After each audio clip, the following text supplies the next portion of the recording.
Hello everyone, respected timekeeper, dear preposition team and dear opposition team, and of course honorable audience. I am Lydia and I'm the marshal of this debate session. Today's thesis is the European Union should focus on funding on youth unemployment and living costs, not climate change, to help young people in Poland and Romania. Is that clear? Now, I will present you the rules that I advise you to strictly follow. 1. If your time is over and you continue to speak, you will be punished. 2. If you personally attack your opponent, you will be punished. 3. If you use curse words, you will be punished. 4. You can use ad vocem only one time per team during the debate session. 5. After every speaker, the opponent team can ask one question. 6. After every speaker, the audience has permission to ask only one question. 7. After the debate session is done, the audience can support the proposition team or the opposition team with one argument. 8. Silence in the debate room. So, if any of these rules will not be respected, the teams will get -1 point. Now, my timekeeper will tell you the time rules. Hello everyone, dear Marshall, dear proposition team and opposition team and dear audience. I'm Andrei and I'm the timekeeper for this debate session. So the rules are simple. The speaker number 1 has 3 minutes to speak. The speaker number 2 has 3 minutes to speak also. The third speaker will have 4 minutes to speak, and the fourth speaker has 2 minutes to speak. When half of the time is gone, I will note 1 time. When you have 15 seconds left, I will note 2 times, and when your time is over, I will note 3 times. About ad vocem, you can use it only 1 time per team, and you will have 1 minute to prove your point. And the last thing, the time for you to respond to questions from audience and from the opposite team is 1 minute. Okay, so it's going to be an intense debate, so I wish good luck to both of the teams, and you may start with the proposition team. Thank you. Hello, dear Marshall, dear timekeeper, dear opposition, and dear audience. I'm the first speaker of the proposition team, and I'm Gabrysia. The second speaker is Paula, the third speaker is Florin, and the last speaker is Maciek. The topic we'll be discussing is the EU should focus funding on youth unemployment and living costs, not climate change, to help young people in Poland and Romania. Me and my team strongly agree with this statement because, as you all know, there's a lot of young people fighting for climate change right now, doing rallies, going to protests, posting awareness on internet. So you could say that the young people of our countries are the backbone for a better tomorrow for our society. They're dedicating their lives to confront the challenges that come with the climate change. If we lose their support, our odds in favor will drastically decrease. That's why we need to take care of them. Youth unemployment is a very serious problem that holds back young people from living to their full potential. According to the statistics, almost 12.6% of young people, that's ages from 15 to 24, struggle with unemployment. That may not seem like a lot of people, but in reality it's 239.4 million people that suffer every day. So that's 239.4 million people that suffer every day from anxiety because they have nothing to live off of. 239.4 million people that could be out on the streets fighting to stop climate change, and instead they are on the streets begging for money. So, another argument, the climate changes are a long-term problem. In the past, Earth has struggled with global cooling, and now we are struggling with global warming. So we cannot escape climate changes so easily. They've always been on Earth. So why not focus on the problem at hand that can help the long-term problem instead of focusing on the long-term one? Climate change is obviously a big, hard struggle to solve, so we need all the help we can get. So now I will hand out to you these statistics that you can analyze. So in the first statistic, we can pass it around. So in the first statistic, we have Spain, which is a perfect example for what will happen if we don't focus on the unemployment problem. The unemployment rate in Spain is 44.4%. So that's a huge amount of people if you think about what all of these people could do if they just had the funds. So also Poland, it's better, but still we start focusing on the problems. So over the last few years it's been the same, and in Romania it's 20%, so half of the thing that's in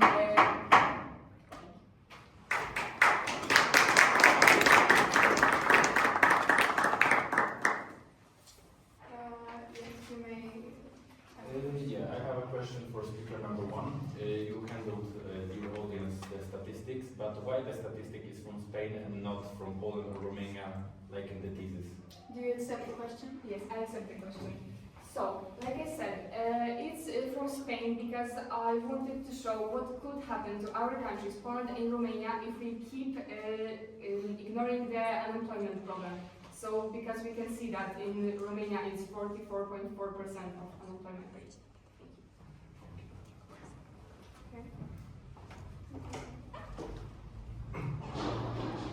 Steve Marshall, timekeeper, opposition. My name is Darius. I'm the first speaker of the opposition team. Here we have Rani, Sabina, and Karina. We gathered here to talk about the thesis the EU should EU focus funding on youth unemployment and living costs, not climate change, to help the young people in Romania and Poland. We agree that both of these affect us.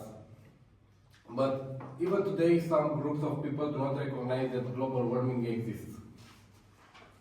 You will ask yourself, if you are cutting funds towards global warming, will that help the living costs and the unemployment across both Romania and Poland? The answer is no. Living costs are based on the country's economy and inflation. The unemployment rate, according to the European Parliament, has been reduced significantly since 2014, when it was 5.4%, and in 2023 it was 2.1%. Improving funds towards global warming will also have the two issues presented, because new job opportunities will appear and will contribute to both unemployment and the economy of the country. What causes global warming? According to the European Union, human activities cause greenhouse emission gases like carbon dioxide and methane gases they are trapping the heat in the atmosphere, which warms up the planet. As of 2023, the global temperature increased by 1.3 degrees, which also affects the temperature in both countries, Romania and Poland. Don't we want to secure a safe future for our children? A world where we can breathe fresh air, where the asphalt doesn't melt under you like it happened in United Kingdom last summer. And a world where we can enjoy Christmas Eve with snow outside. Thank you.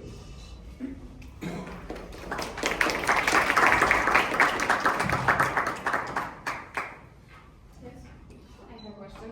So, you said that we need to focus on caring for our children in the future. But how can we focus on our children in the future if we don't care about them now with the unemployment and living costs?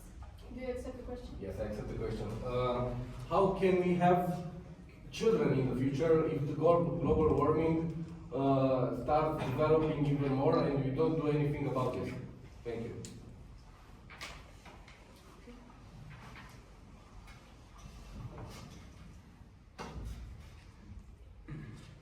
Dear Marshall, dear timekeeper, dear audience, I am speaker number 2. Today, I strongly support the idea that the European Union should focus its funding on youth unemployment and living costs rather than climate change to help young people in Poland and Romania. First, youth economic struggles are an urgent crisis. In Romania, the youth unemployment rate was over 22% in 2023, while in Poland, despite the low rate, many young people still struggle with low wages and job insecurity. Additionally, the cost of living has skyrocketed rents in major cities like Warsaw and Bucharest. have increased by over 20% in the last 2 years, making it difficult for young people to afford housing. As a result, many are forced to immigrate in search of better opportunities. This brain drain weakens local economies, leaving these countries without skilled professionals. Instead of losing young talent, the Europeans should invest in job creation programs like Startup Nation in Romania, which has helped young entrepreneurs launch businesses and expand initiatives like the Young Guarantee, which provides unemployment support for those under 30. Second, we cannot ignore the social reality. A young person struggling to pay for rent, food, and education cannot be expected to prioritize climate action.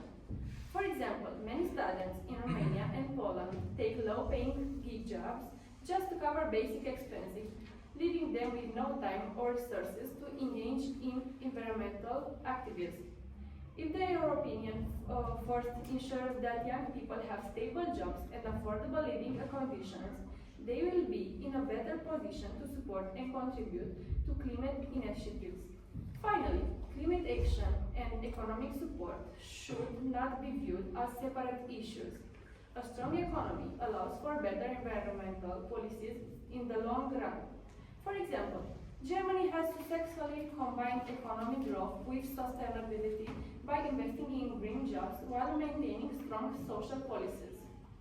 If young people in Romania and Poland have financial security, they will be more likely to support and contribute to green initiatives. However, if they are struggling to make ends meet, expecting them to prioritize climate action is unrealistic.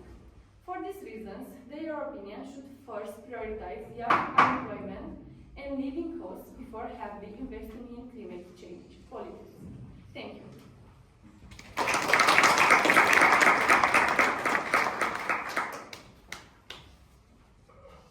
Any questions? Yeah, I have a question for proposition number 2. If the climate continues to deteriorate, won't the job we create today be at risk in the future due to climate changes? Thank you. Do you accept the question?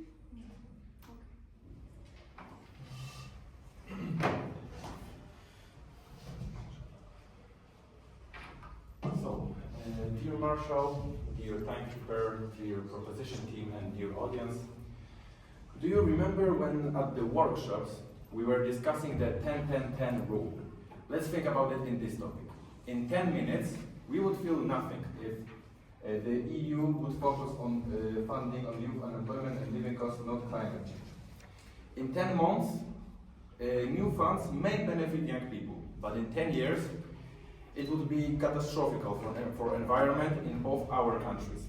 We can only imagine what could happen if then we continued to neglect fundings for climate change that the EU are providing for us.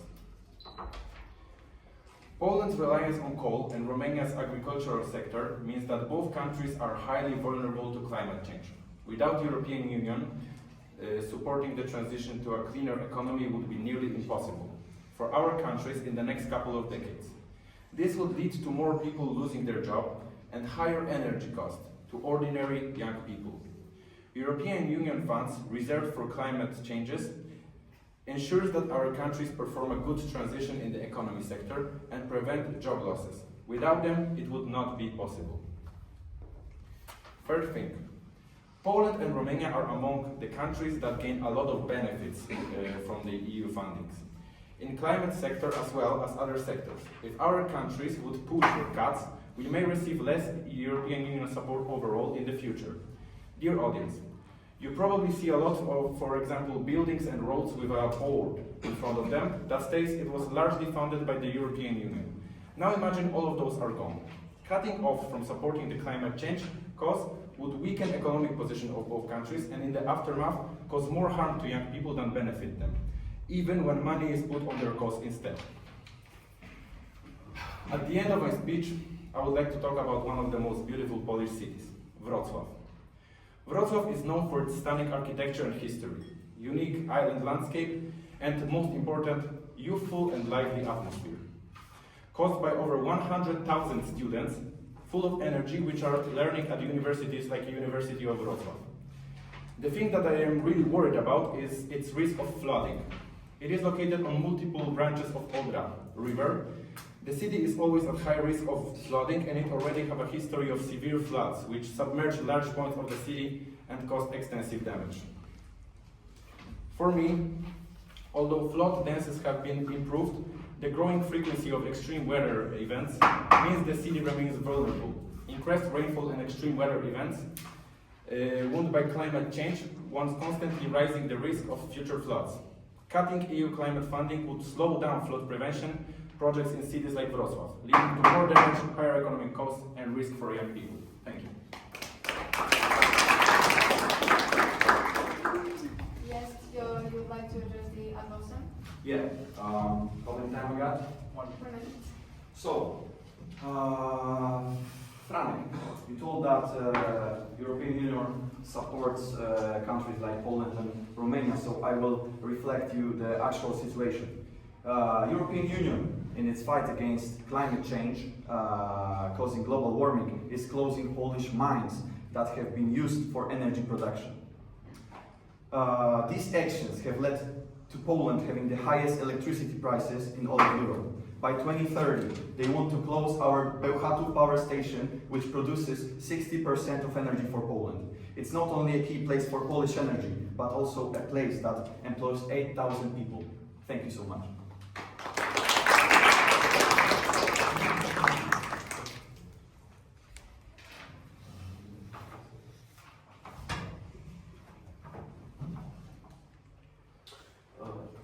I'm a speaker G of the proposition team. I want to start by thanking the Marshal, the timekeeper, the opposition team, and of course the audience. I want to start by addressing a thing that opposition number 2 speaker said. He addressed that the fact that you would focus on funding the youth unemployment and the living cost will drastically and dramatically deteriorate the climate change problem, and I don't think so, because only by focusing on this sole problem with the youth employment will not drastically change anything. The climate change was always on this earth. Of course, today's rates of climate change are a little bit higher because we started industrialization on a high rate, but the unemployment and living cost funded by the European Union have nothing to do with this statement. So my first argument will be based on what the second speaker of the proposition said. I'm gonna talk to you about the health risk. If the European Union wouldn't pay any funds to the youth living and the living cost, there will be a lot of health risk along with high living costs together. This is taking a big role in deteriorating health, mental and physical state. Stress level will drastically increase. Things like anxiety and depression are more likely to settle in the younger generation. Even existential crisis could occur because a lot of the young people can't manage to keep their mind busy without any work. So let's imagine everyone has a friend or a relative or someone you might know that just finished high school or are still in school, but they have no plans. They are not thinking about anything. They probably are relying on coping mechanisms to keep their mind busy. Some people smoke, some people drink, some people do recreational drugs, but everyone who has not found his sole purpose in life and is not guided by nothing will eventually turn into one of these coping mechanisms to spend his time with this argument. With this argument, I am stating that the person who has a good life, a good house, and a fully fine job can think about the world problem. But a person has a really bad situation. He has no job, he doesn't know what to do, he's probably has no money and is overall lost, because with this comes problem in health, because when you have no money you can't afford good groceries, probably are tired all the time because you eat only junk food, and so on. And of course, if you have this kind of problems, the last thing you will care about is the problems of the world. So by fixing your own problems, you can think about the world problems.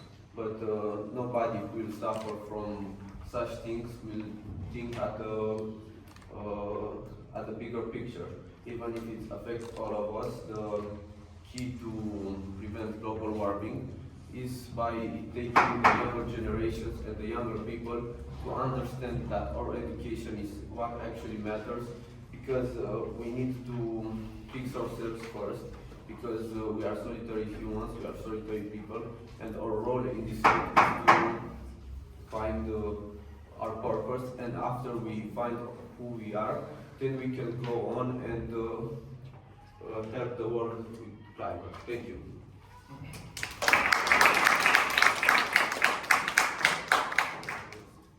You would like to address that question? Yeah. So, Florin, you have talked a lot about importance of young people and basically all of the people being able to have a stable job. But what would you tell to people who live, like an example I gave in Wrocław, who could have a stable job, but at the same time have a catastrophe in the back of their mind? Like, I personally wouldn't be able to even have a good work and live like think I am a free person, while in the back of my mind I have like a thought that any day when the flood comes and the river grows, I can lose everything I think. Thank you.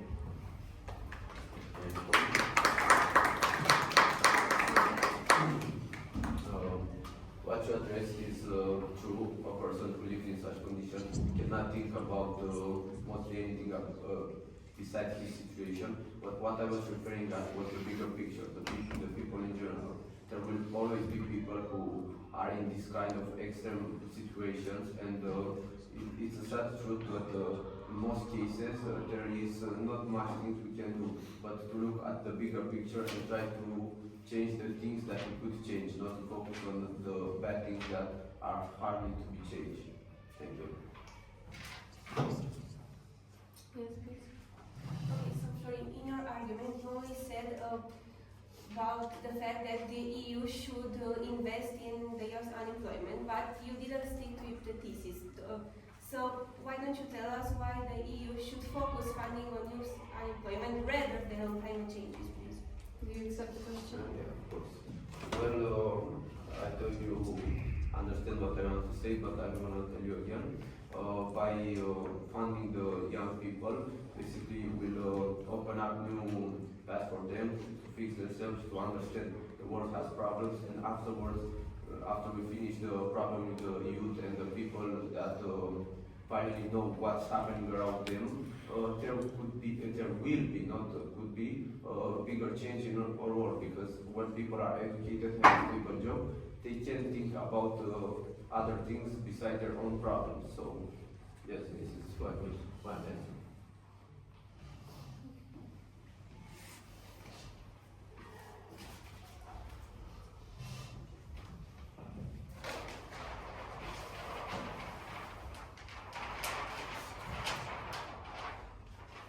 Hello, my name is Sabina.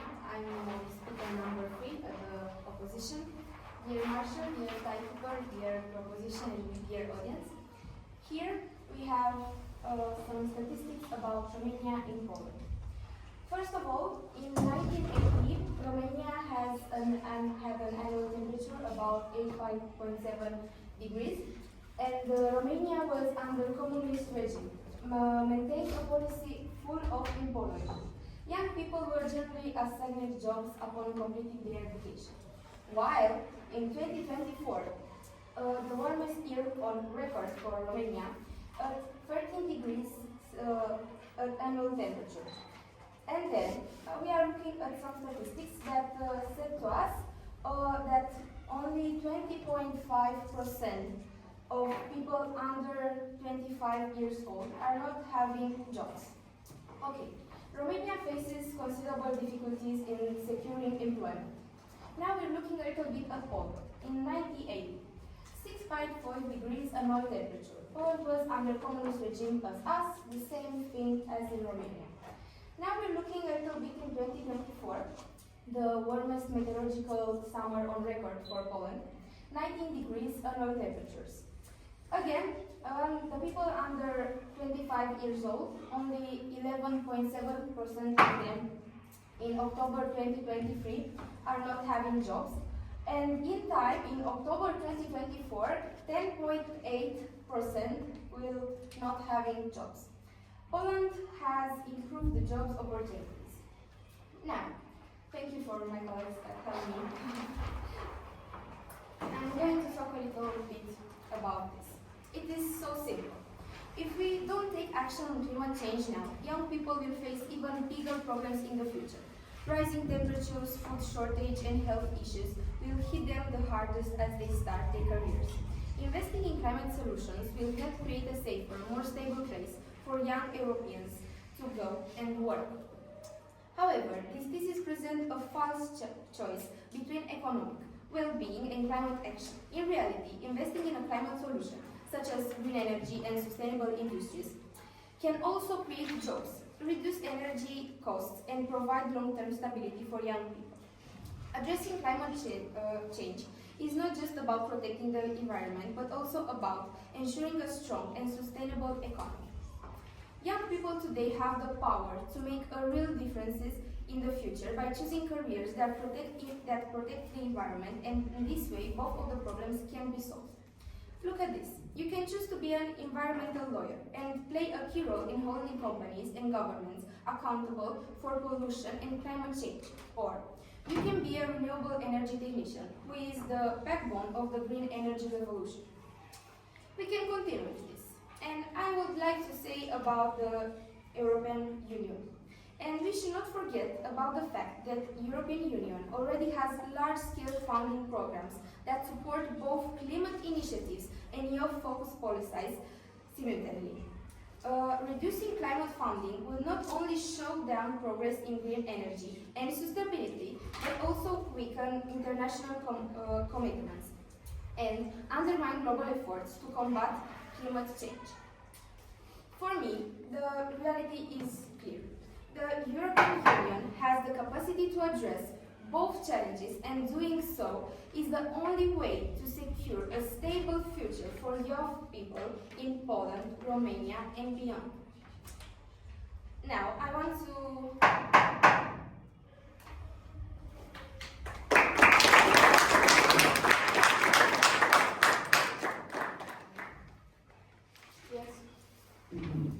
Sabina, you stated that for combating the climate change, more of the young people should take jobs that are referring to climate change, like the job you mentioned earlier. But in order for the young people to actually have jobs, shouldn't the European Union invest in their future and then unemployment rates? Do you accept the question? I accept the question.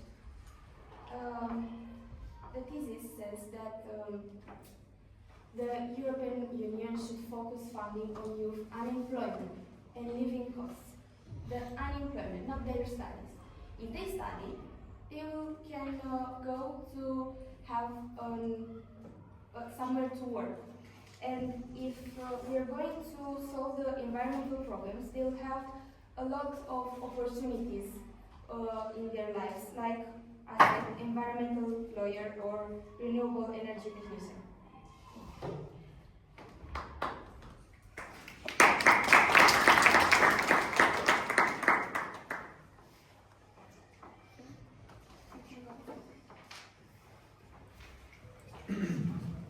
Dear Marshall, dear timekeeper, dear opposition team, and respected audience. At first, I want to say thank you to my fellow teammates.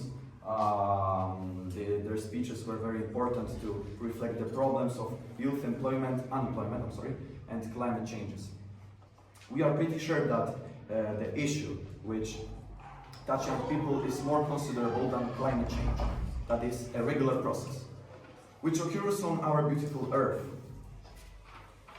We are standing behind the young people who cope with unemployment and living costs. We are standing behind young people who want to create family and want to earn money. We are standing behind young people who do not want to waste their life on addictions they fall into due to lack of work. Young people are the future of our countries, and we cannot waste their potential they have. The statistics we have presented clearly to the audience show how huge the problem of unemployment is among young people. The European Union is definitely over-promoting its global warming agenda. At the same time, they don't do enough to combat other problems such as unemployment. Thank you.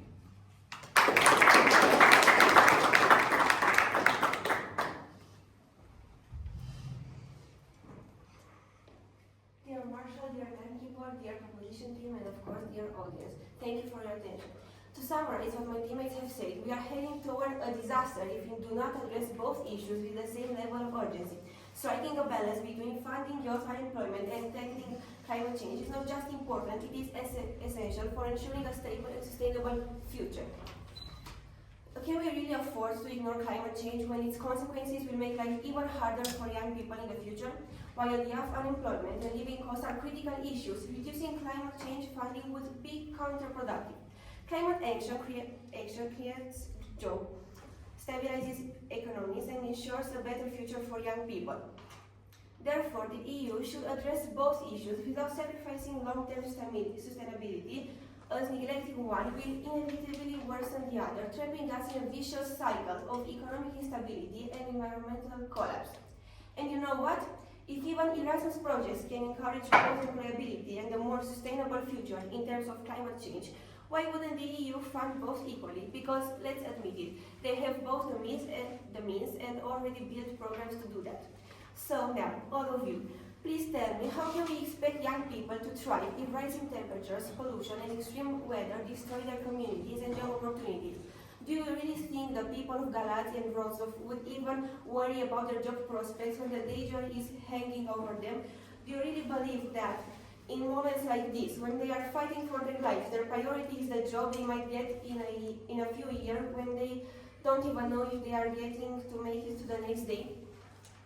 What are you, youth from Romania and Poland, going to do in your dream job, gained with the EU funds, if you are going to be surrounded by absolutely no green space, no snow, and therefore no oxygen? So what kind of life would that be? Will a paycheck make up for suffocating hills with polluted cities and a planet that can no longer sustain you? Is that the life you dream of, or do you deserve better? Thank you.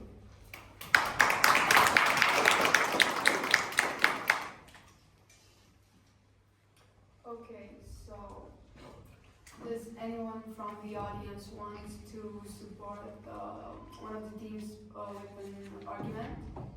Please raise your hand. Okay, if not, we should now vote for the winner of this debate.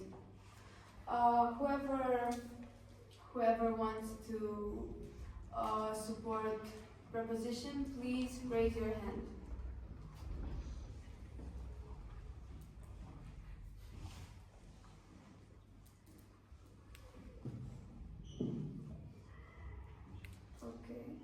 And whoever wants to support the opposition team, please raise your hand.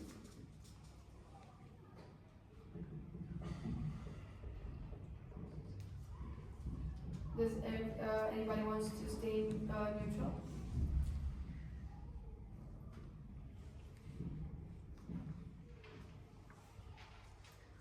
Okay. Now you have the permission to ask you some questions, like the one final question for the whole team. You can go. Yeah, I have a question. Because, real quickly, Florian, like going back to what you said, in your speech you said that the temperatures rise just a little bit.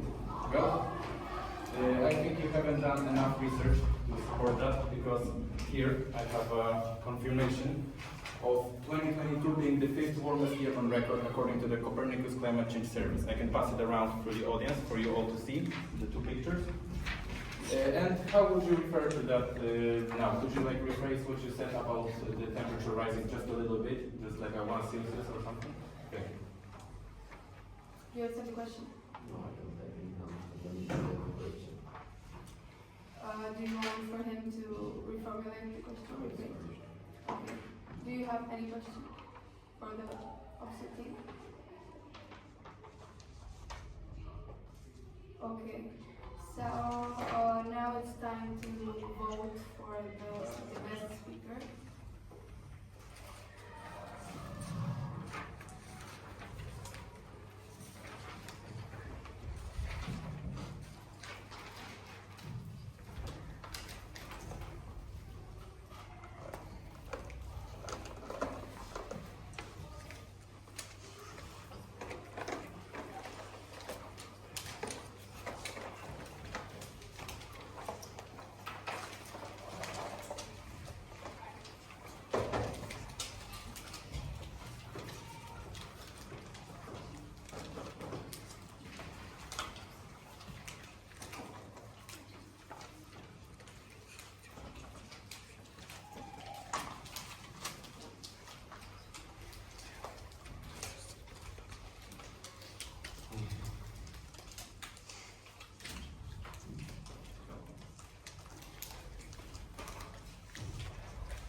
I'll play music from Mission Impossible now, in the after movie, you know?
Okay, so both of the teams had a 1-point penalty, and with calculating the votes, we have 4 neutral, 6 votes for proposition, and 9 votes for opposition. So the opposition team